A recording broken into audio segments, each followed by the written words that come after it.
Good morning, y'all, and welcome back to the Shade Tree. I'm Joe, and we're fixing to go ahead and do a little bit of unscheduled maintenance on Ethyl. So I know I've been absent from the channel for a little bit. Things got kind of different around here. There was a brief moment where it looked like I might be retiring from my regular job and taking on a new career. Unfortunately, that didn't pan out. The money that was looking like it was going to be evaporated, and that's fine, not a big deal. I'm happy where I'm at. I'm paid well, or at least reasonably well, and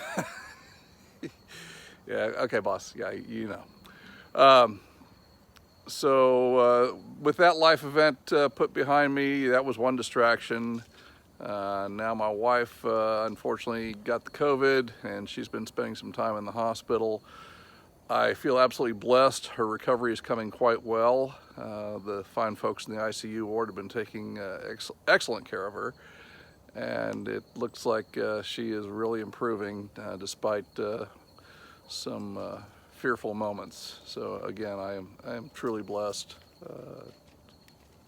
Yeah, it was really an eye-opener because we've been together 29 years, married 27, and I really don't want to go ahead and lose her for anything. So anyway, that being said, the kicker is that I've been having some issues with Ethyl lately. I've been driving her back and forth to the hospital, and there's been a couple times where after driving, especially on hot afternoons, hot being, you know, low 90s, mid 90s, if I stop for a minute, stop, grab a bite, something like that, come back out and go start the truck, it won't fire off. Now it'll go ahead, it'll crank, and it will sound like it's trying to fire for just a brief moment and then nothing. And I found initially that I could go ahead and cycle the ignition key a couple of times and it would go ahead and fire off, and the problem was theoretically solved, at least for the immediate moment. The deeper problem still remained, and so my initial thought was just something off the wall, that either the fuel pump was going out or that the engine was just hot enough under the hood that fuel was vaporizing or boiling in the fuel rails, and it was vapor locking basically. And I know that's not the case because it's never been an issue before. So the fuel pump is new. It was new 2 years ago when I put the truck together. Well, 3 years ago, I guess, when I first got running. Maybe it's 4. But either way, the fuel pump's not that old. And I don't run the tank any lower than half a tank because it gets kind of expensive to fill. I'm not going to get into that. But the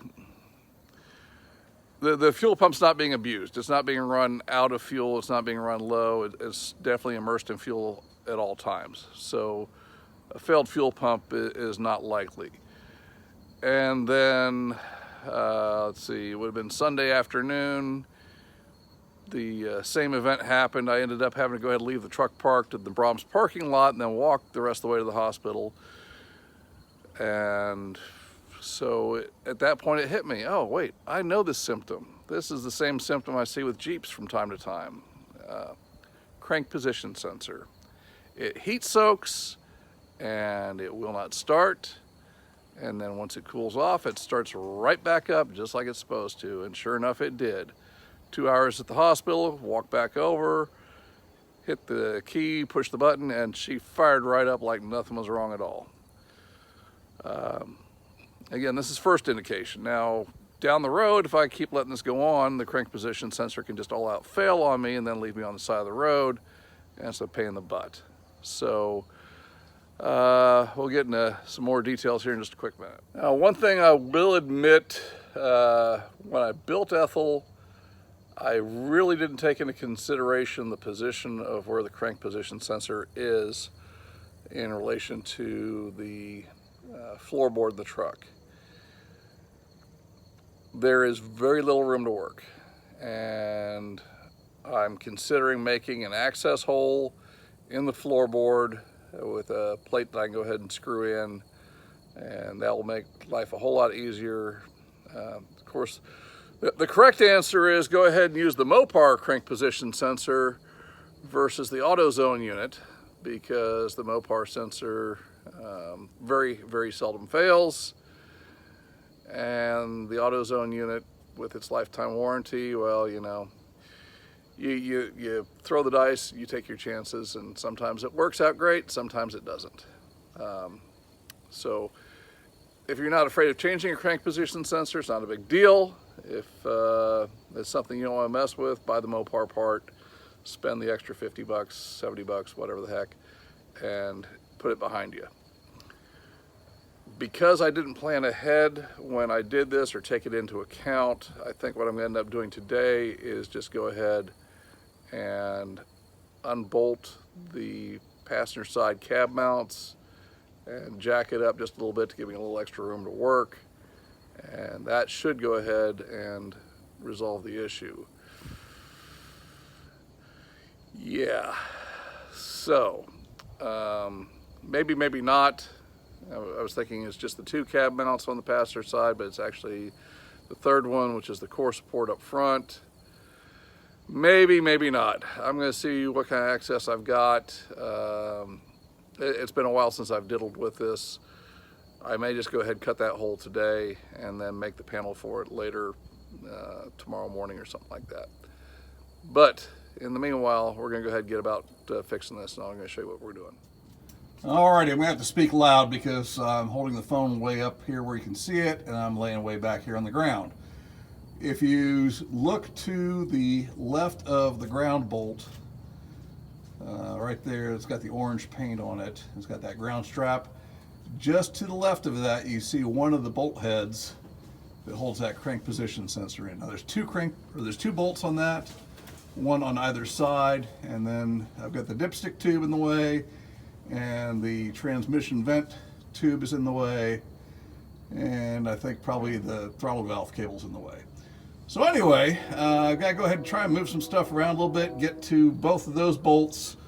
Like I said, there's one on either side here. There's that one, and there's one more back over here on the other side. And the crank position sensor sticks down into the transmission. So, gonna be kind of a pain in the butt to get to. But we'll get up in there and we'll get that pulled out and I'll swap it out. But like I said, I may go ahead and opt to make that hole in the floor pan there and resolve that issue. Okay, you can probably see it a little bit better now. Well, if I quit putting my hand in front of the light. All right, so there we go. With the ground strap undone and that transmission vent line out of the way, you can see one of the two bolts that hold the crank position sensor in. I've already started to back it out. The biggest issue, more than anything else, is that doggone dipstick tube in the way. And you see that top bolt on the transmission back there. That's what holds the dipstick tube in place. Between that and pinching between the firewall and the engine. So anyway, that's what I'm working against, and I don't know that cutting a hole in the floor is going to do me any good. All right, there we have it. I've got both bolts out. You can see the position sensor is loose now. It's a real pain in the butt because the top bolt, the one over to the left side of the screen, the casting of the cylinder head overhangs just enough that you can't go ahead and fit a box wrench on the half-inch bolt head that holds that position sensor in. And so you've got to work with an open-end wrench, and you've got to go ahead and flip the wrench to get the angle every partial turn. So it's kind of a pain in the butt. I'm going to see if I can go ahead and get this thing out of there now without pulling the dipstick tube. Long term, yeah, I'm going to resolve this entire issue because I've got a low-car flexible dipstick tube to go ahead and replace this one, which will give me a whole lot more access, and I won't have these issues anymore. At least if I do have to change the sensor out, it'll be easy enough to get to. Of course, it's got an internal seal on it, and so I figured I would go ahead and wait until I change the transmission, or next time I drop the transmission pan, one of the two. So long term, I already have that answer. I've already purchased the parts. I just haven't got around to doing it, and today's not the day to do that. That's more of a project that I want to mess with today. So anyway, let me see if I can pluck this sucker out and go exchange it for a new one. Well, folks, I went ahead and tweaked the dipstick tube for the transmission just enough with my big pry bar that I'm able to go ahead and get the crank position sensor all the way out. I've just got to unplug it now so I can finish getting it out of there. It's kind of a contortionist maneuver. You got to twist and fold and try and get that thing in there just right, and once you do, it settles right in. So no unbolting the dipstick tube today. Like I said, I am going to go ahead and resolve this issue in a permanent fashion somewhere down the road. But I mean, it's really a tight squeeze up in there. Like I said, with the position of that cylinder head, the way Chrysler designed it, it overhangs everything, and that position sensor bolts to the back of the engine block and then sticks down into the transmission housing or into the bell housing. So yeah, it's a tight squeeze. It can be better. Like I said, I don't have to cut a hole in the floorboard.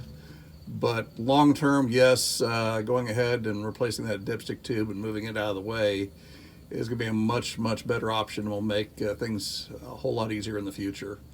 But for today, we're rocking and rolling. And there it is, my friends, the offending part. So basically, I ended up taking 4 bolts out. Those guys right there, 2 that hold the sensor in, 1 that holds the ground in, and 1 that holds the transmission vent tube. So anyway, I'm fixing to go ahead and take this sensor up to the parts store, swap it for a new one, and we'll be back in business. All right, now I know this might be shocking to some of y'all, but installing the new sensor is pretty much the opposite of taking the thing out, other than having to go ahead and bend the dipstick tube out of the way a little bit. I'm going to go ahead and put a little bit of lube on the threads of the upper bolt, just so I can go ahead and get it in by hand a little bit further, because turning it part of a turn at a time and flipping the wrench gets really old really fast. So anything to ease that installation process. Also, there's a Torx head built into those 1/2-inch bolts. Unfortunately, I don't have a setup to go ahead and run a Torx socket down on top of there from the back side of the motor. I mean, I need a flex shaft drive and a bunch of other stuff to go ahead and get in there to get to that one because of the way the cylinder head's designed. So either way, it's a pain in the butt. This way, you know, like I said, I'll put a little bit of lube on there and see if I can't go ahead and turn that down by hand a little bit further before I have to go ahead and actually put a wrench on it. So anyway, I'm going to go ahead and crawl back under there and we'll get this put together. Yes. All right, my friends, the moment of truth. It took all of about 10 minutes to go ahead and reinstall the new sensor right back where the old one came out. So you go ahead and stick the keys in the ignition, turn the magic thing, push the button, and let's see if she's happy again. Not that she wasn't before, but you know, I'm going back up to the hospital this afternoon, and it's going to be hot out today, so we'll definitely go ahead and get a chance to test this out and make sure that that's exactly what the issue was. Not that I have any doubts in my mind that it wasn't, but let's find out. Okay, so there we have it. Fuel pump's primed up. Everything's waking up. Let's push the button and see what she does. Ah, music to my ears. Obviously, I got it right. Yeah, at least for now. We'll go ahead and double check this afternoon when she's good and warmed up and it's hot outside. I will make I want to make note to you guys out there with manual transmissions. It uses a different sensor. It's the same style, but it's a different part number. So make sure that when you go to get a crank position sensor for your Dodge Magnum based engines, if you've got one that has a manual transmission, make sure they get the right part number for your manual transmission versus the automatic, because I can't remember which one is a little bit longer, but if you install the wrong one, chances are you'll end up shaving the end off of it because it sticks in just a hair bit deeper. So anyway, that being said, that's going to be it for today. Well, folks, that's it. Shade Tree Joe done for the day. I'm going to go ahead and get cleaned up and head on up to the hospital, check on Kim, see how she's doing. Y'all be good to each other, okay? You know, there's no need for hate and discontent on the internet. Check out the channels you like. Be sure to go ahead and share them. It's community, not competition. Okay, I know there's been some trolling going on with some of the group. Well, one user had been kind of trolling around a little bit. I'm not gonna go ahead and throw any names out there, but you know, there's no reason for that. Okay, if you don't like the channel, go ahead and move on. Not a big deal. For those of you, there's channels out there that you like, be sure to go ahead and share them. Robert's Garage, Mortsky Repair, I like those guys. Oh goodness gracious, Backyard Alaskan, Katarina's Garage. I'm forgetting a bunch. My mind has been just an absolute frazzle with Kim in the hospital. You know, she's my world, she's my life. So I'm looking forward to hopefully having her home soon. She's really been making leaps and bounds against this thing, which is absolutely a miracle in and of itself. There's been a lot of praying going on, and we're both very, very appreciative of that. I know I've been praying several times a day because we're ready to have her home as soon as she's healthy enough. So again, y'all be good, stay safe, and we'll catch you next time. I apologize for the delay, but you know, sometimes life does get in the way, but hang in there. It'll all get worked out in the long run. Okay, so everything I said about the crank position sensor being bad was incorrect, and I own it. I'm sitting here in the Tractor Supply Company parking lot and just picked up some feed for the horses and was gonna head on up to the hospital, but lo and behold, Ethyl doesn't want to start again because the fuel pump's not pressurizing right now. So it's definitely a fuel pump issue. It's not firing. Once it cools off, I'm sure the fuel pump will fire up just like it's supposed to, but in the meanwhile, it's not going to. So gonna have to go ahead and sit here and ride it out until I go ahead and get it fired up. Then I'll take this home and park it until I go ahead and get Big Red Rusty on the road. Well, anyway. Okay, truth be told, I completely forgot about these Chrysler type ignition coils going south. Ethyl's done this to me before. You go ahead, you shut the truck off, and you fill it full of gas, you go to restart it, and it won't fire off. And it come to figure out it was the ignition coil last time I had done this, and I completely forgot about it. So that being the case, AutoZone was right across the street. I went ahead and took the old ignition coil off, which was an AutoZone coil. Again, I wasn't using Mopar parts. And so, you know, the failure is the failure. But it was right across the street, two 9/16 bolts, pull the thing off, take it across the street. They've got the Allen wrench to go ahead and take it off the bracket, put the new one on the bracket, take it back across the street, put it back in, clear the cylinders, it fires right up. So anyway, that's where we're at, and I am almost to the hospital now. I got Kim's lunch, and we go visit with her, and we'll be back after a little bit. Miss Cortez, can you please repeat that?